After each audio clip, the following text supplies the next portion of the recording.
સુરતના કામરેજ ખાતે હોસ્પિટલમાં ગર્ભવતી મહિલાનું મોત નીપજતા પરિવારજનો દ્વારા ડોક્ટર પર બેદરકારીના આક્ષેપો કરાયા હતા।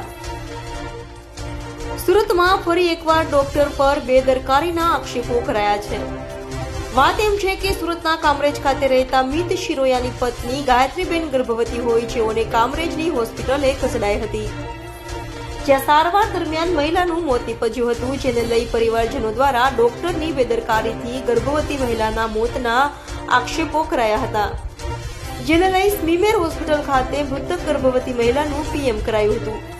મહિલાની યોગ્ય સારવાર ન થતા લીવર અને કિડની ફેલ થયા હોવાના આક્ષેપો કરાયા હતા। જી, તમારું નામ? ભાવનાબેન મહેશભાઈ શિરોયા। શું ગાયત્રીબેન સાથે શું ઘટના બની હતી? ગાયત્રીબેન સાથે બસ એને તાવ આવતો હતો ને ડૉક્ટરે એને પહેલાં રિપોર્ટ ન કર્યા, પહેલાં રિપોર્ટ કર્યા હોત ને તો આ કિડનીને એને લીવરના ડેમેજ ન થાત। એને ત્રીજે દિવસે બધા રિપોર્ટ કરાવ્યા ને પછી ખબર પડી તો એને પછી હાથ ઊંચા કરી દીધા।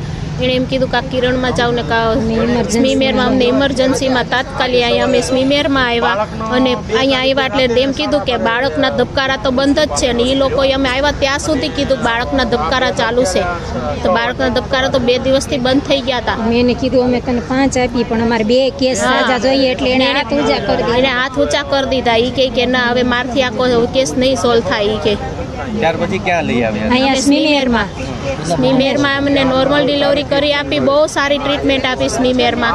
નોર્મલ ડિલિવરી કરાવી દીધી, બાળક મૃત્યુ પામેલો હતું તોય નોર્મલ ડિલિવરી કરાવી દીધી અહીંયા। અને બનતી કોશિશ બહુ ડૉક્ટરોએ કોશિશ કરી પણ ગાયત્રીબેન નો બચ્યા। હવે અમારે ન્યાય જોઈએ સામે શું તમારી માંગ છે? બસ અમારે ન્યાય જોઈએ છે, તાળું લાગવું જોઈએ આ હોસ્પિટલને અને આવું બીજા એરે ન બને ને એ બસ અમે એ જ માંગ કરીએ છીએ।